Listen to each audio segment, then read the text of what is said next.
Santa Faustina é considerada secretária da misericórdia. Ela teve algumas visões místicas, muitas com Jesus, melhor dizendo, algumas com Nossa Senhora, e também teve visões relacionadas com esses últimos estados espirituais da alma, porque nós sabemos que após a morte vem o juízo particular, e se estivermos preparados, entramos em comunhão perfeita com Deus, aquilo que chamamos de céu. Se estivermos na amizade de Deus, mas estivermos precisando de purificação, nós vamos para o purgatório e em seguida para o céu. E se nós, diante da nossa vida mortal, não quisermos a Deus, nós mesmos nos precipitamos para longe dele de forma definitiva, aquilo que chamamos de inferno. Essas visões, elas possuem aprovação eclesiástica, estão condensadas no chamado Diário de Santa Faustina, um diário que trata basicamente sobre o anúncio da misericórdia como a última tábua de salvação dos homens. O que significa dizer que algum escrito de algum santo possui aprovação eclesiástica? Significa dizer que não há nada naqueles escritos que seja contrário à doutrina cristã. Então você não vai ver, por exemplo, nos escritos de Santa Faustina, alguma defesa da realidade da reencarnação. Você não vai ver alguma defesa em realidade da consulta aos espíritos. E por isso eu já começo o vídeo fazendo novamente, e vou procurar fazer isso toda vez que falar de alguma visão mística, fazendo novamente a diferenciação entre aparição dos santos ou intercessão dos santos, também são fenômenos muito próximos, e consulta aos espíritos. Consulta aos espíritos ou necromancia é um pecado, é uma abominação ao Senhor. Nós temos no canal um vídeo que diferencia essas realidades. E vou colocar o link na descrição. Mas basicamente a consulta aos espíritos nada mais é do que um engano parapsicológico. Não tem nada de espiritual, nada de transcendental. A mediunidade nada mais é do que uma confusão parapsicológica. O que precisamos saber é que as visões místicas são de iniciativa de Deus. Deus envia seus santos e seus anjos para confirmar realidades que já estão nos evangelhos. Não há nada de superior, que seja acréscimo, que seja algo que altere ou acrescente sobre a doutrina cristã. É um absurdo você ter um católico espírita, um cristão que acredite em escritos psicografados. Isso é espiritismo, isto é necromancia, é uma confusão parapsicológica, não é mediunidade, ou seja, no sentido de não é nada que seja transcendental, mas no máximo a atuação do maligno para confundir, porque o maligno quer te afastar do verdadeiro evangelho. E o evangelho de Jesus Cristo prega a ressurreição no lugar da reencarnação. E prega que Deus é o nosso norte, é o Senhor de nossas vidas, e não as informações ocultistas de possíveis espíritos que venham a encarnar em pessoas através da mediunidade, que venham psicografar textos trazendo doutrinas completamente anticristãs, porque exatamente são confusões e em alguns momentos até armas para que o maligno consiga desvirtuar a verdadeira doutrina. O que nós precisamos saber é que as visões místicas são de iniciativa de Deus. Não tem ninguém se reunindo em mesa branca, não tem ninguém fazendo culto aos espíritos, pedindo que o espírito se manifeste e fale sobre as realidades celestiais. Não, é iniciativa de Deus. Os frutos, inclusive, são frutos benignos. Os frutos confirmam aquelas visões. Não pode simplesmente um cristão, achando que tem o dom da visão, o dom do Espírito Santo, né? Um dom que o Espírito Santo concede, e dizer o que ele quer e aquela visão não ter um fruto, não ter uma confirmação. E, como eu já falei, se aquela visão trouxer uma confusão, obviamente não vem de Deus, porque Deus não é incoerente. Jesus é aquele, a própria palavra encarnada, é aquele que vai dar o pleno cumprimento da lei. Então é Ele que vai dizer tudo realmente que existe em cerca das realidades espirituais, em cerca daquilo que é vital para a nossa salvação. Se ele diz que os cristãos só morrem uma vez e em seguida vem o juízo, né, através de São Paulo, ele disse na parábola do Lázaro e do mendigo que quem for ter alguma coisa com os mortos vão se arrepender, e como está em toda a Bíblia condenação cabal sobre condenação sobre o espiritismo, que é a própria necromancia, e sobre a reencarnação, não tem porquê um cristão ser espírita. É a mesma coisa, nós estamos aqui no Rio de Janeiro, é a mesma coisa, uma forma bem grosseira de falar, tá, gente? Mas é a mesma coisa que um flamenguista torcer para o Vasco, no Rio Grande do Sul um colorado torcer para o Grêmio, no São Paulo um palmeirense torcer para o Corinthians. É uma coisa completamente oposta. São realidades.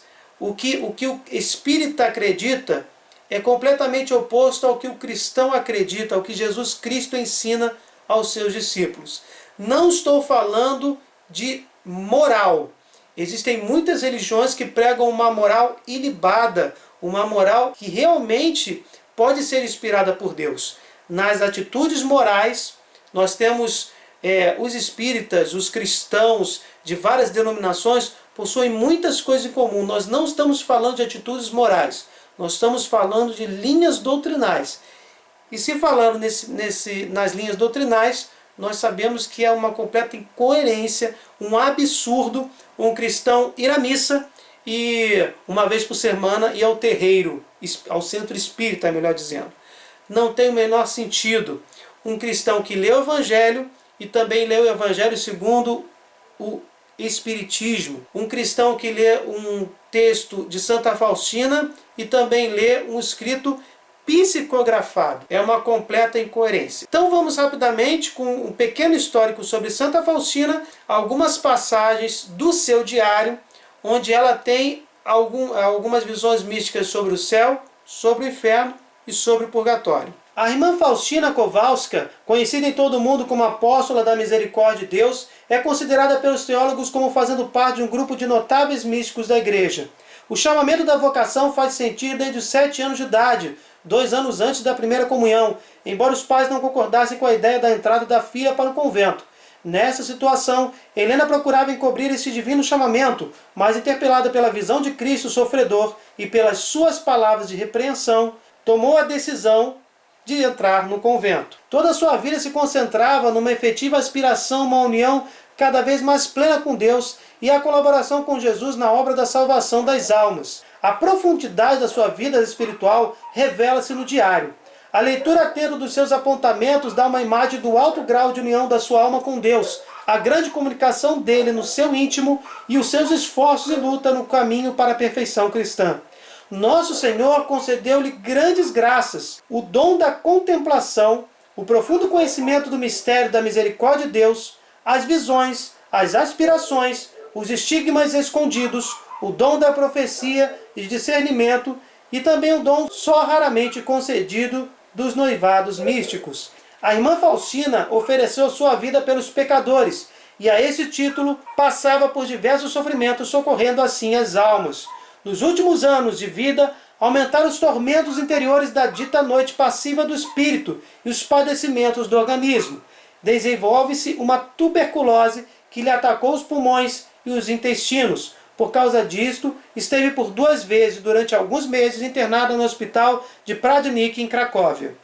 Fisicamente esgotada até o limite, embora em pleno amadurecimento do seu espírito, misticamente unida a Deus, acabou por falecer em fama de santidade a 5 de outubro de 1938, contando apenas 33 anos de vida e 13 anos de profissão religiosa. O seu corpo foi depositado num jazigo do cemitério do convento em Cracóvia, Laziennik, e durante o processo informativo da beatificação em 1966, trasladado para a capela. Aquela simples religiosa sem instrução, mas valorosa, de uma confiança sem limites em Deus, Jesus Cristo confiou a grande missão, a mensagem da misericórdia dirigida a todo mundo. És a secretária da minha misericórdia. Eu te escolhi para essa função nesta e na outra vida. Dar a conhecer às almas a grande misericórdia que tenho para com elas e animá-las à confiança no abismo da minha misericórdia. Irmã Faustina teve seus escritos proibidos por mais de 20 anos. Em 1978, a Santa Sé, após o exame minucioso de documentos originais aos quais não havia tido acesso antes, reverteu completamente a decisão de proibir a divulgação da imagem e da devoção à Divina Misericórdia. O cardeal Karol Wojtyła, Papa João Paulo II, foi o maior responsável por essa reversão, como arcebispo da diocese de Irmã Faustina em Cracóvia. Irmã Faustina foi beatificada em 1994 e canonizada em 2000, sendo agora Santa Maria Faustina do Santíssimo Sacramento. A missão da Irmã Faustina, em poucas palavras, consiste na recordação de uma verdade de fé, desde os séculos conhecida, embora bastante esquecida, sobre o amor misericordioso de Deus para com o homem e a transmissão de novas formas do culto da misericórdia divina, cuja prática haverá de conduzir à renovação da vida cristã em espírito de confiança e misericórdia. Os escritos de Santa Faustina foram condensados em um diário, que ela fez, esse diário, inclusive, por obediência aos seus superiores. Nós estamos vendo aqui, nesse cantinho aqui, a imagem que Jesus ordenou a Santa Faustina que providenciasse a sua confecção. Ela conseguiu um pintor e foi feita a primeira imagem. Essa já é a reprodução, já é uma segunda imagem. A imagem original possui os dizeres, inclusive, em polonês. E tudo mais que Jesus disse para Faustina, a grande maioria ficaram, todas essas informações, todas essas mensagens foram condensadas no diário. O diário é belíssimo, possui apenas a confirmação, não é nenhum acréscimo doutrinal sobre a realidade da misericórdia divina de Jesus, a misericórdia eterna de Deus, melhor dizendo. Vai lembrar para todos os homens que a última tábua de salvação é a misericórdia divina, que é como um oceano, é como um abismo diante de nossos pecados mais graves, conhecidos, chamados no diário como pecados com a cor do escarlate. E mesmo numerosos, como os incontáveis grãos de areia no mar, podem ser, com o nosso arrependimento e graças à misericórdia de Deus, submersos no oceano da misericórdia. Essa metáfora é utilizada várias vezes durante o diário, exatamente para lembrar que a misericórdia de Deus é eterna e triunfa sobre o julgamento de uma forma bem rápida. Eu, inclusive, destaquei do meu próprio diário, eu tenho ele todo rabiscado, fiz questão de fazer esses destaques. Nós vamos conhecer alguns pedacinhos da experiência que Santa Faustina teve durante essas visões místicas acerca das realidades do céu, do inferno e do purgatório. Quando entrei por um momento na capela, o Senhor me deu a conhecer que entre as almas eleitas são suas eleitas especiais, aquela que chama a uma santidade superior, a uma união excepcional consigo. São as almas seráficas, das quais Deus exige que o amem mais que as outras almas. Embora todas vivam no mesmo convento, algumas vezes exigem em particular de uma alma um maior grau de amor. Uma alma assim compreende esse chamado, porque Deus lhe dá a conhecê-lo interiormente, e no entanto pode segui-lo ou não. Depende dela ser fiel aos impulsos do Espírito Santo ou resistir. No entanto, sei que existe um lugar no purgatório em que as almas pagarão a Deus por essa espécie de faltas. É o tormento mais doloroso de todos os tormentos. A alma especialmente assinalada por Deus se distinguirá em toda parte, tanto no céu como no purgatório e no inferno. No céu se distinguirá das outras almas por uma maior glória e esplendor, por um mais profundo conhecimento de Deus. No purgatório, por uma dor mais profunda, porque conhece mais profundamente e deseja mais ardentemente a Deus. No inferno, sofrerá mais que as outras almas, porque conhece mais profundamente aquele que a quem perdeu. Esse estigma de amor exclusivo de Deus nunca se apagará nela. Vimos nesse trecho as três realidades: o céu, o inferno e o purgatório. Eu dou um destaque aqui para o purgatório, porque existe uma dor enorme no purgatório. Porque no purgatório a pessoa tem certeza que Deus existe. Ali praticamente já não há espaço para a fé, porque já se tem certeza da existência de Deus. E aquela alma sente a saudade, porque não está no céu.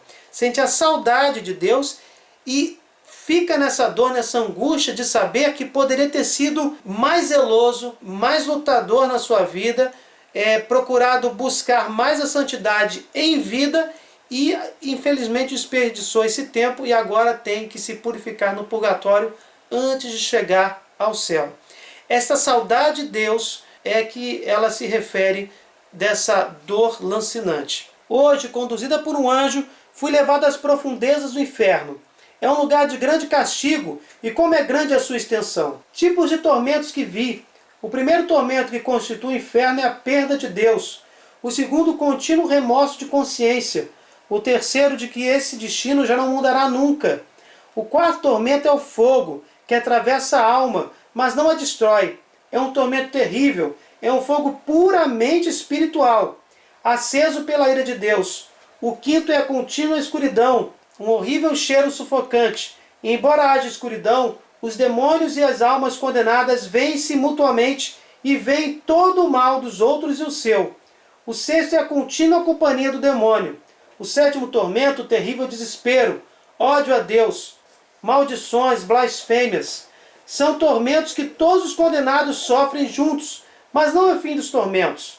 Existem tormentos especiais para as almas, os tormentos dos sentidos. Cada alma é atormentada com o que pecou de maneira horrível, indescritível. Existem terríveis prisões subterrâneas, abismos de castigo, onde o tormento se distingue do outro. Eu teria morrido vendo esses terríveis tormentos, se não me sustentasse a onipotência de Deus. Que o pecador saiba que será atormentado com o sentido com que pecou, por toda a eternidade. Estou escrevendo isso por ordem de Deus, para que nenhuma alma se excuse dizendo que não há inferno, ou que ninguém esteve lá e não sabe como é. Eu, irmã Faustina, por ordem de Deus, estive nos abismos do inferno para falar às almas e testemunhar que o inferno existe. Sobre isso não posso falar agora. Tenho ordem de Deus para deixar isso por escrito. Os demônios tinham grande ódio contra mim, mas, por ordem de Deus, tinham que me obedecer. O que eu escrevi dá apenas uma pálida imagem das coisas que vi. Percebi, no entanto, uma coisa. O maior número das almas que lá estão é justamente daqueles que não acreditavam que o inferno existisse. Quando voltei a mim, não podia me refazer do terror de ver como as almas sofrem terrivelmente ali. E por isso rezo com mais fervor ainda pela conversão dos pecadores. Incessantemente peço a misericórdia de Deus para eles. Ó meu Jesus, prefiro agonizar até o fim do mundo nos maiores suplícios a ter que vos ofender com o menor pecado que seja. Não é Deus que pune, mas a pessoa que se afasta. A pessoa que se afasta de Deus, na sua inteira vontade, e se precipita no inferno, vai encontrar o quê? A completa ausência de Deus. Inclusive, Santa Faustina vai dizer que é um dos primeiros tormentos, a perda de Deus. Então, com a perda de Deus, vai vir a dor, porque o Senhor é a saúde, o Senhor é a luz, o Senhor é a vida, é a ausência de morte, de dor e de doença. Quando Santa Faustina escreve essas linhas, e ela diz que só escreve isso para que as pessoas se convertam e não para amedrontar ninguém, fica aqui bem clara aquela situação do fogo, que não é aquele fogo físico, mas um fogo espiritual, a questão da perda de Deus, a questão do tormento, que é apenas consequência daquilo que a pessoa, de forma contundente, pecou, utilizou, o instrumento que ela utilizou para pecar, para se afastar de Deus, e não um ato de vingança, no sentido humano, de Deus sobre a alma. O que nós vemos aqui é a justiça de Deus sendo operada. Deus permite que aquela pessoa se afaste dele, porque Deus é amor e não vai obrigar aquela pessoa a nada. Então, quando estamos falando de vingança de Deus, leia-se aqui justiça de Deus, porque não é a vingança que o homem entende. É aquela questão de você reparar aquilo que você danificou. É questão de justiça. Obviamente, o inferno não foi criado por Deus e os tormentos também não. Elas são fruto da ausência de Deus, do afastamento voluntário da alma que quer de forma definitiva ficar longe do Senhor. Quando soaram as 12 horas, a minha alma mergulhou num recolhimento maior e ouvi esta voz na alma: não temas, minha filha, não estás sozinha. Luta com coragem, porque o meu braço te ampara. luta pela salvação das almas, exortando-as à confiança na minha misericórdia, porque esta é a tua tarefa nesta vida e na futura.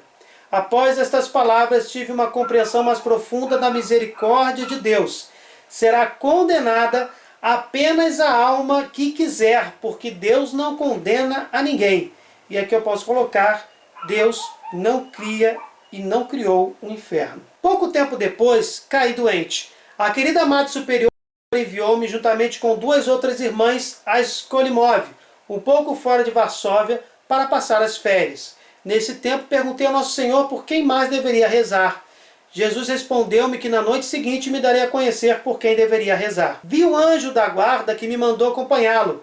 Imediatamente encontrei-me num lugar enevoado, cheio de fogo, e dentro deste uma multidão de almas sofredoras. Essas almas rezavam com muito fervor, mas sem resultado para si mesmas. Apenas nós podemos ajudá-las. Isso é uma doutrina completamente católica. As chamas que as queimavam não me tocavam. O meu anjo da guarda não se afastava de mim nem por um momento. E perguntei a essas almas qual era o seu maior sofrimento. Responderam-me unânimes que o maior sofrimento delas era a saudade de Deus. Vi Nossa Senhora que visitava as almas no purgatório. As almas chamavam a Maria Estrela do Mar. Ela lhes traz alívio. Queria conversar mais com elas, mas o meu anjo da guarda fez-me sinal para sair. Saímos pela porta dessa prisão de sofrimento. Ouvi então uma voz interior que me dizia: a minha misericórdia não deseja isto, mas a justiça o exige. Acabamos de falar isso sobre a questão do inferno. Também aqui, na questão da purificação das almas no purgatório, isso também acontece. A partir desse momento, me encontro mais unida às almas sofredoras. No parágrafo 36, em determinado momento fui chamado ao juízo de Deus. Achei-me diante do Senhor, face a face. Jesus parecia como na paixão. Após um momento, desapareceram-lhe as outras chagas, e ficaram apenas 5, nas mãos, nos pés e no lado. Imediatamente reconheci todo o estado da minha alma, da maneira como Deus o vê. Vi claramente tudo o que não agradava a Deus. Não sabia que é preciso prestar contas ao Senhor, mesmo de faltas tão pequenas. Que momento! Quem poderá descrevê-lo? Colocar-se diante do 3 vezes santo. Jesus perguntou-me: quem és tu? Respondi: sou uma vossa serva, Senhor. És culpada de um dia de fogo do purgatório. Queria jogar-me imediatamente nas chamas do fogo do purgatório.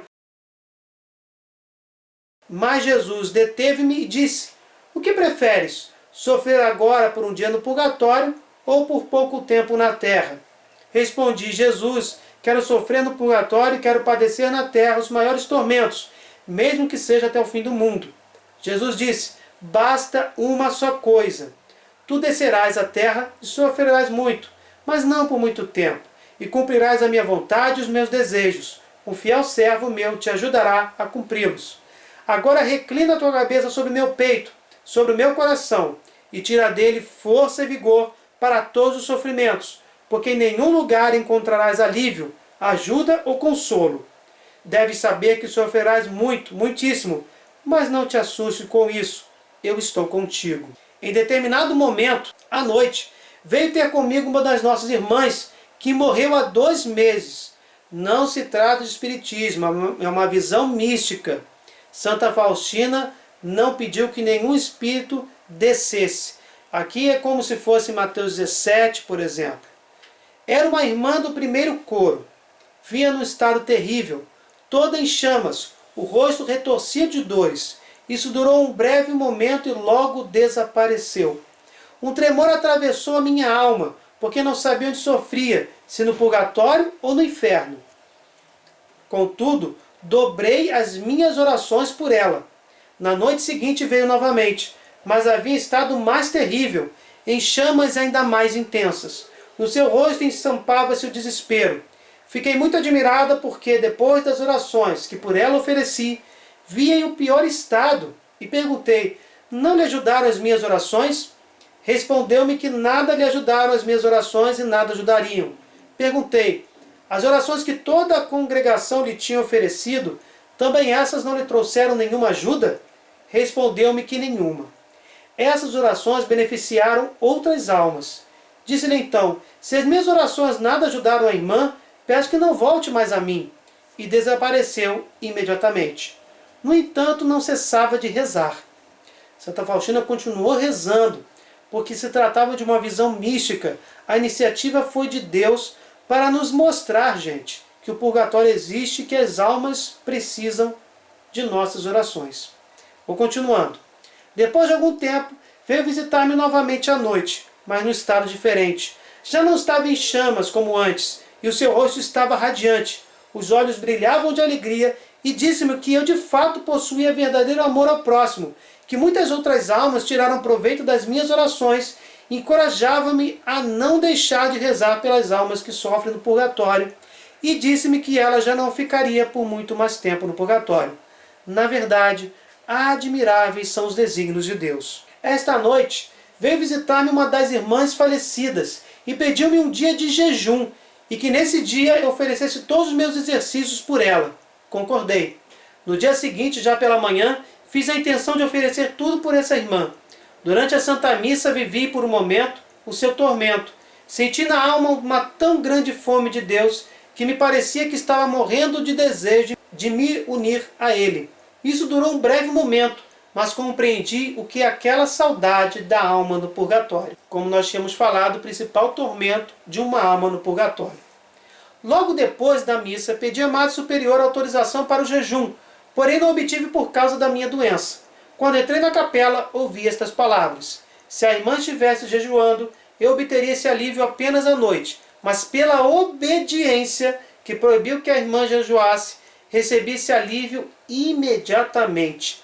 Grande poder tem a obediência. Após essas palavras ouvi: Deus lhe pague. Pela obediência, no caso de Santa Faustina, foi um sacrifício mais produtivo para aquela alma que estava no purgatório. Ela acabou oferecendo sua obediência no lugar do jejum que ela gostaria realmente de oferecer para a purificação daquela alma do purgatório.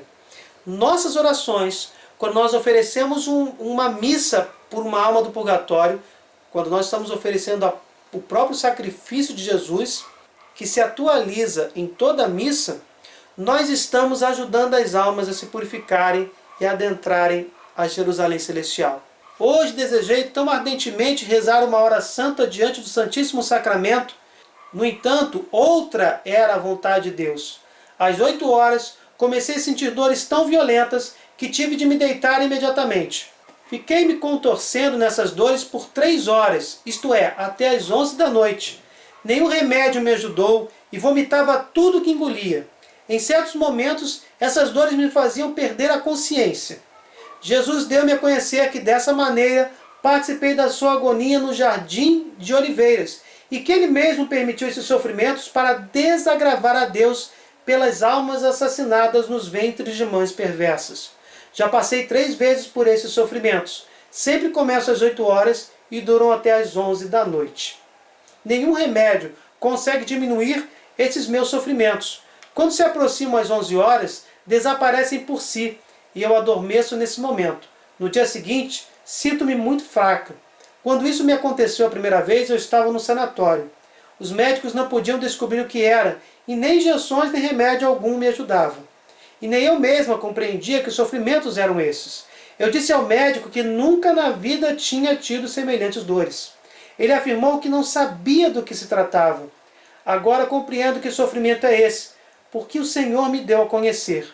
No entanto, quando penso que talvez algum dia ainda tenha que sofrer dessa maneira, tremo de terror, mas não sei se ainda alguma vez vou sofrer dessa maneira. Deixo isso a Deus. O que Deus quiser enviar-me, aceitarei tudo com submissão e amor. Quem me dera eu possa salvar com esses sofrimentos ao menos uma alma do homicídio. Aqui se fala novamente do poder da intercessão que as pessoas que ainda estão na terra podem fazer pelas almas do purgatório. Quando faleceu, por volta de 1 hora da noite, a irmã Dominica veio ter comigo e deu-me a conhecer que havia falecido. Rezei ardentemente por ela.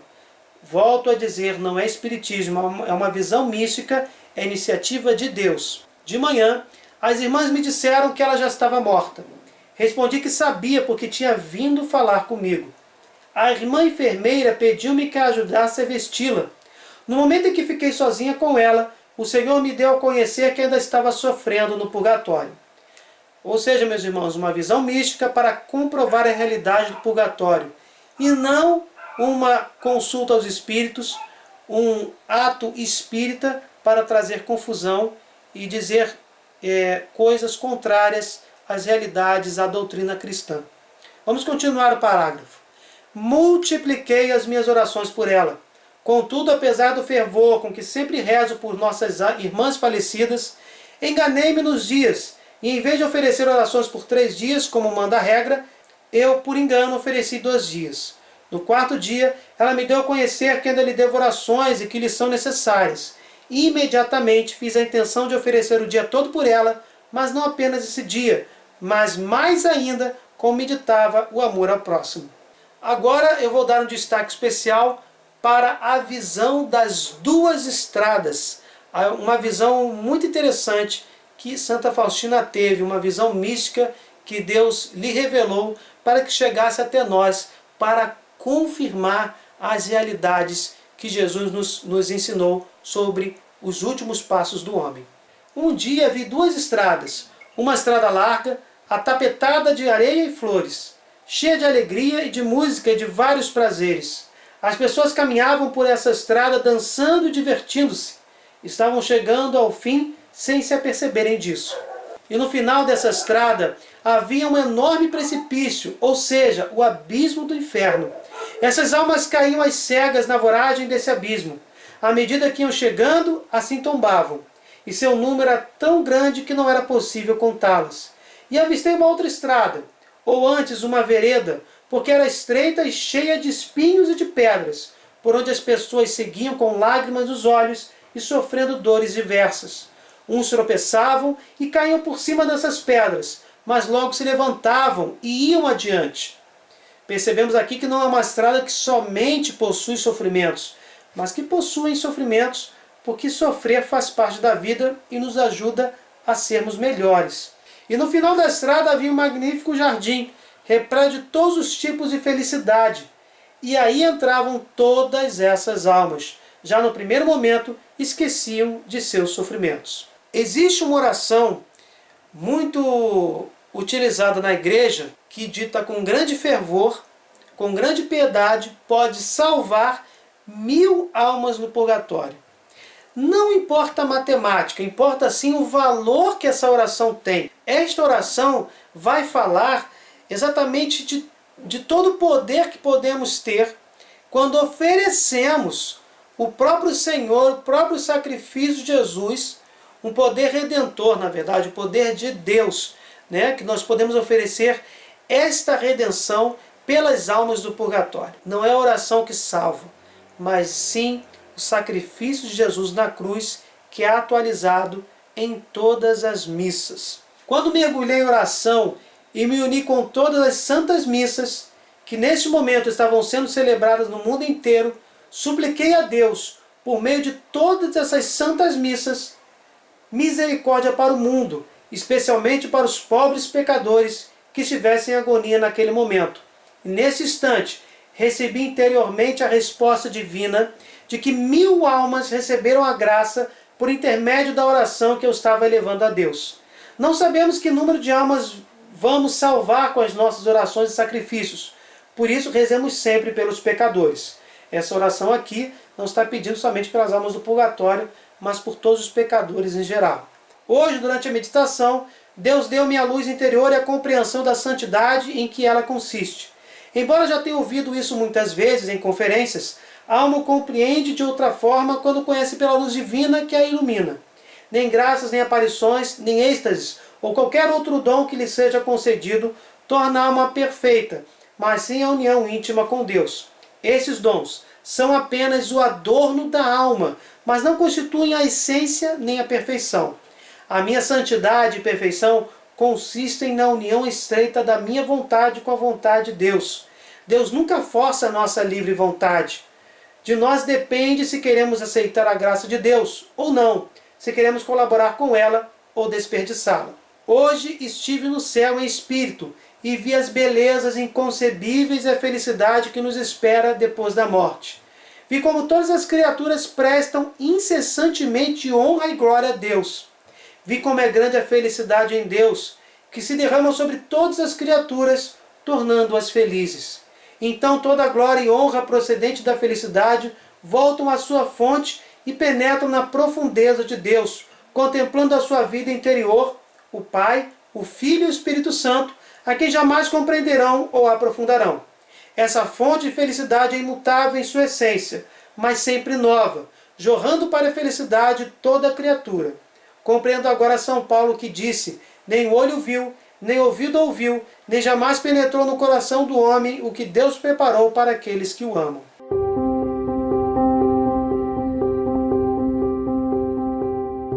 Percebemos aqui muitas formas antropomórficas de falar das realidades de Deus. O que é visão antropomórfica? É uma forma que Deus concede a um cristão, concede através de visão mística, uma forma visual, sensitiva, para que o ser humano consiga entender as realidades além do corpo, além da matéria. Essas realidades, o céu, o inferno, o purgatório, puderam ser aqui contempladas pelas letras, por aquilo que Santa Faustina viu. Então, gente, eu peço que vocês, se gostarem, deixem o seu like, compartilhem o vídeo, peço que se inscrevam no canal para que a gente possa formar uma grande rede de evangelização. Peço que vocês vejam esse vídeo de novo, porque nas entrelinhas desses pequenos trechos do diário, o diário é muito grande, nós temos muitas coisas maravilhosas que coincidem com os evangelhos, que coincidem com as Sagradas Escrituras e que nos reacendem a fé acerca da felicidade, acerca da importância de rezar pelo próximo, acerca da importância de buscar a santidade para se encontrar definitivamente com Deus. Desculpe alguma coisa, fiquem com Deus e até o próximo vídeo.